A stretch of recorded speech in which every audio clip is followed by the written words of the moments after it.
I guess we'll just start off with having you tell me your name and your age and why you're running and what your current position is, I guess. I'm Chris Kelly, and I am the state representative, and I'm running for re-election as state representative. And my age is none of your business. No, actually, I'm 64 next week. And you've been in the House before. This is I not have. your first run, kind of your second go-around and That's stint in the correct. House. So I guess let's start out with the issue that kind of became nearest and dearest to my heart last year, which is the budget.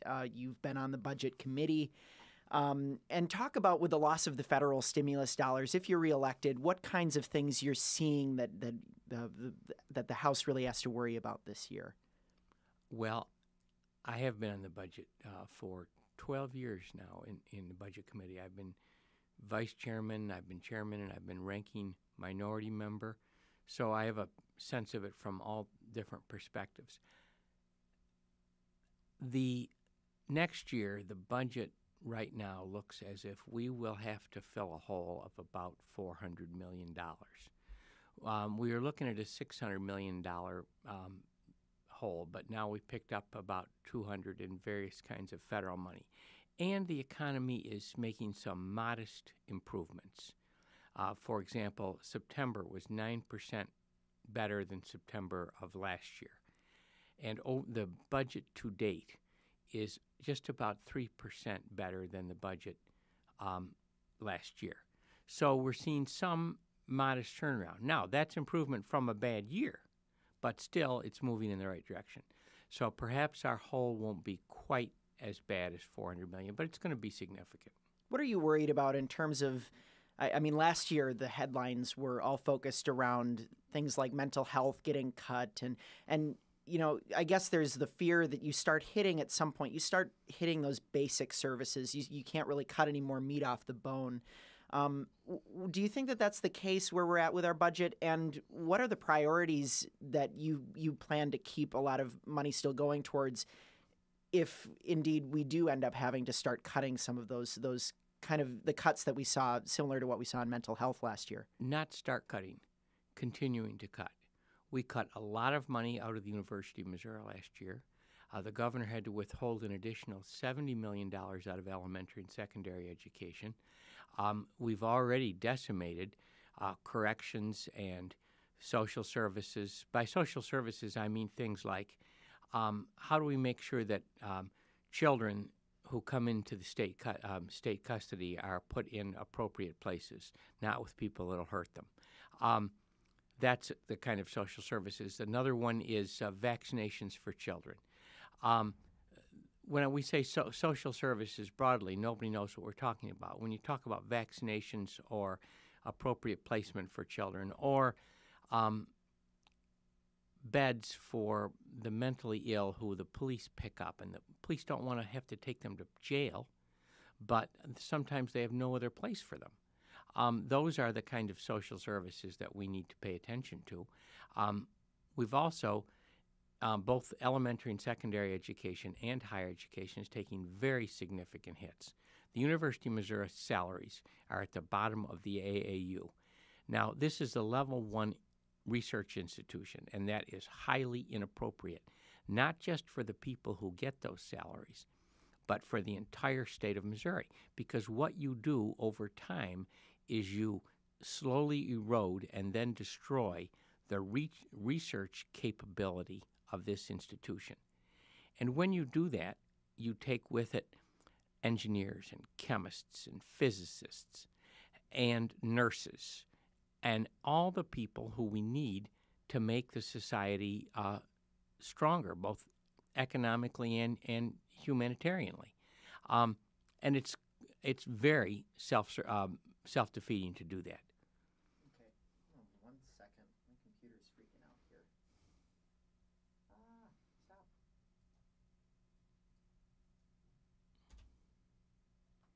Just gonna.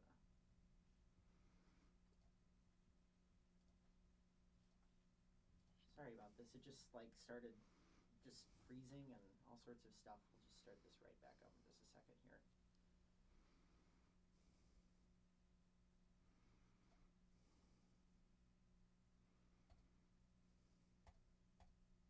But But yeah, you talk, I mean, social services, I mean, that's just where, I mean, that's the easiest place to look at and say, well, we don't need to do that, but it's... Until you start looking at specifics, it's easy to talk generally about social services because there's nothing in the budget called social services.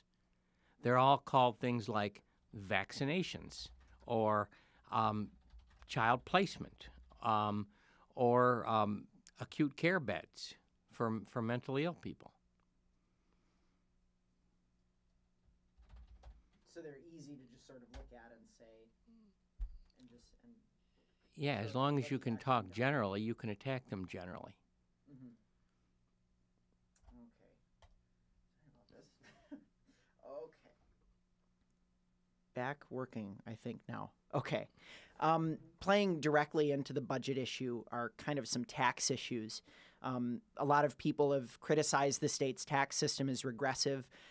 Your opponent has talked about not favoring any increases in taxes and very worried about taxes and their impact on families. Some people have suggested making a more robust sales tax or kind of the quote-unquote fair tax policy. Where do you stand on tax policy? How do you think that we make the state's tax system more effective?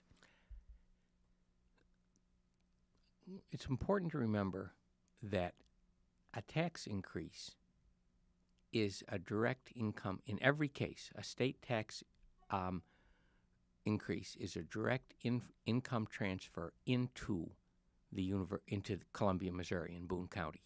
Let me give you an example. Let's assume that we would take our cigarette tax, which is last in the nation, and increase it by 60 cents, whereby we were 36th in the nation, still the bottom third. That would raise about $300 million. For that, let's assume that we put $75 million into higher education. That would mean probably $16 or $17 million into the University of Missouri. That would be enough for a more than 3.5% salary increase for the staff and faculty at this campus. Now, think for a moment about what, after 2 years of no raises, a 3 or 3.5% increase in salary would mean to those families, to our ability to recruit and retain faculty, and to the economic well-being of Boone County. And the infusion of $16 or $17 million would be very, very significant. This is one of the issues that's sort of gotten some press in other ways recently, in that higher education, Governor Nixon saying that we'll probably not be able to freeze tuition. The University of Missouri just recently announced that it's considering shutting down some higher degree programs because they're not producing enough graduates. And I wonder if you think that, I mean, it's a very extensive problem. Do you think a cigarette tax is the only way that we can go about fixing, not the only way, but the best way to go about fixing that? Practically speaking, it probably is. I want to correct a couple of things. Yep. The governor doesn't have anything to do with whether the university raises tuition or not. That's a decision to be made by the Board of Curators. And he is entitled to his opinion on that, but it's up to the curators and up to the president. We need to face up to the problem of no revenue on this campus. You cannot continue to maintain the quality of a level 1 research institution without paying the faculty and without giving the faculty an adequate work environment. If your very best chemist is here and being recruited by Purdue or UC Berkeley, and they say, "Oh, come look at our fancy new microscopes," and we're going to pay you more. Guess what? He's going to go look at the fancy new microscopes with good reason, because he or she is committed to their research as well as to the institution. And they are investigators, academic investigators at their core. And what they do is they seek to improve the body of knowledge. And if we're not going to give them the tools to do that, somebody else will, and our economy will be the worse off for it.